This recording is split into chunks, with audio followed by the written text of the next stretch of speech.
السلام عليكم، كي دايرين؟ بخير لاباس؟ مبروك عيدكم. اليوم غندير معكم حلوه ديال بالطابع ديال البطاطا بالسماء بالكوك والحامض، كتجي رائعه. واللي بغى انا غنديرها بنص ربعه ديال الزبده، واللي بغى يضاعف المقادير يضاعف المقادير، يدير رابعه ويضاعف المقادير اللي غندير معكم. دابا انا غندير معكم الطريقه وفي نفس الوقت غنقول لكم المقادير. كنحتاجو نص ربعه ديال الزبده اللي ديال بواطه ولا مارغرين ولا الحيوانيه اللي عندكم ديروها، مع كاس ديال العنبه ديال السكر. كنخدموهم واحد القريصه ديال الملح، كنخدموها مزيان.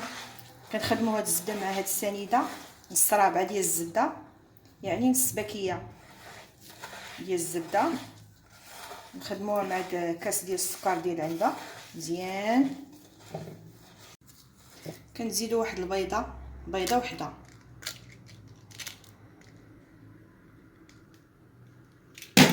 نخدموها مزيان مع الزبده.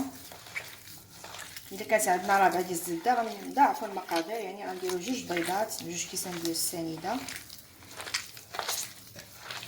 اذا درت لكم انا غير نص الكميه كتجي زوينه وبنينه وساهله، وفي نفس الوقت الا ضاعفتوا المقادير ديال رابعه ديال الزبده كتخرج بزاف، كتخرج كميه كثيره.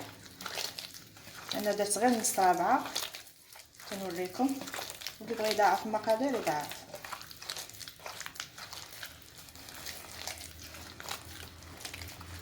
كنزيدوا داك الكاس ديال الزيت،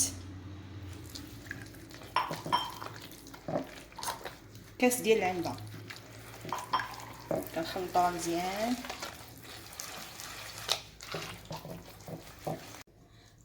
من بعد ما خلصت الخليط دابا غنزيد نحك واحد الحامضه، قشور ديال الحامضه، ما غنديرش الفاني، غندير غير قشور ديال الحامضه، كتجي من السما زوينه رائعه. خلطوا هاد القشور وكنزيدوا واحد الكاس ديال الكوك ديال العنبه، كاس حتى هو كنخلطوه مع المقادير.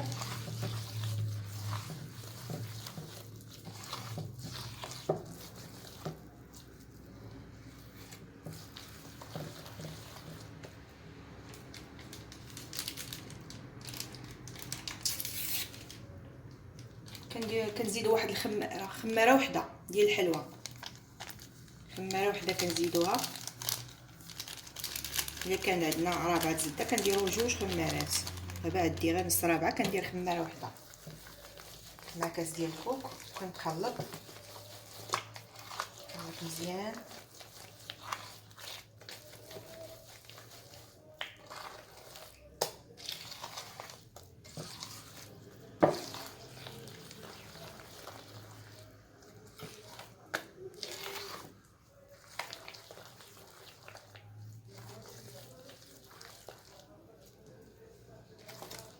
دابا غنزيد الدقيق على حسب الخليط.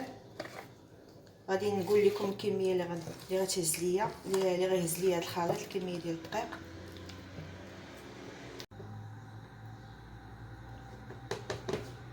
دابا غنديروا الكاس الاول حساب كاس ديال العنبه، الكاس الاول نخلطوا.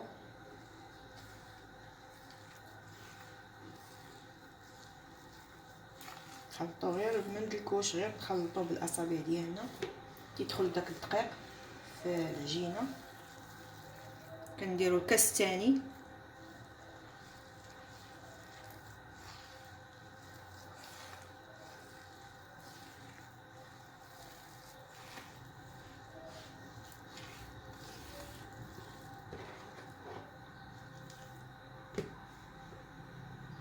كنديروا الكاس الثالث،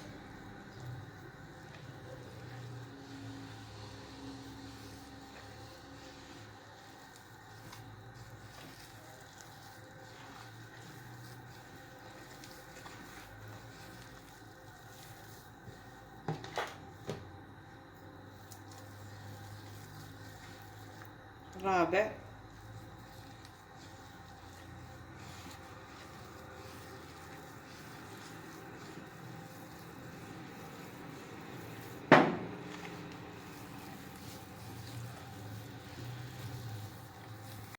من بعد ما جمعت العجينه كتجي هكا مرطبه ما قاصحه، كتجي رطبه شويه.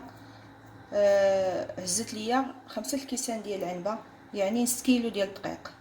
الا ضاعتوا الكميه اللي عطيتكم غادي تهز لكم كيلو ديال الدقيق. غادي نديرو كويرات صغار بحال هكا، غادي نمرمدوهم. درت هنا شويه ديال الكوك والسنيده، نديروهم في الكوك والسنيده. خلطت كاس ديال نص كاس ديال الكوك مع نص كاس ديال السنيده، يعني نفس المقادير. نحطوه هنايا في اللاطه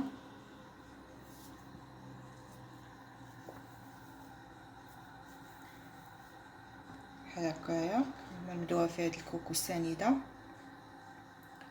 وكنحطو في اللاطه. كنبعدوهم شويه، كنحاولوا نبعدوهم باش ما يتلاصقوش لينا حيت فيهم خماره. وملي غادي نطبعهم بالطابع ديال البطاطا راه غادي ما يبقاوش باعدين بزاف.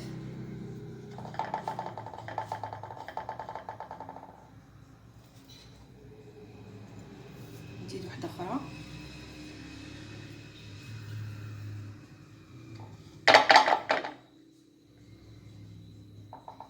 بهذا الشكل نحاول نبعدوهم. دابا غادي نطبع بهذا الطابع. هذا هو الطابع ديال البطاطا، هذا اللي كنقطعوا به البطاطا ديال الفريت. ها هو هذا الطابع هذا. من هنا كنطبعوها من هذه الجهه، كنديروها شويه في السنيده وفي هذا الكوك وكنطبعوا على هذا الشكل. بسم الله.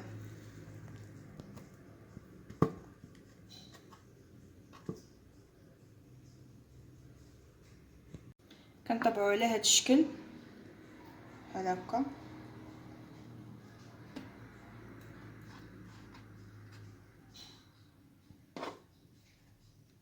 بحال هكذا نديروا هذا في السنيده الكوك بحال هكا على هذا الشكل بهذا الطابع. ملي نكمل نرجع معكم. من بعد ما طبعناها كتجي على هذا الشكل، على هذا الشكل. ها دابا غادي ندخلوها الفران على درجه 180 درجه، يكون سخون مسبقا. غادي نشعلوا عليها من التحت تتحمر ونحمروا شويه من الفوق ونخرجوها.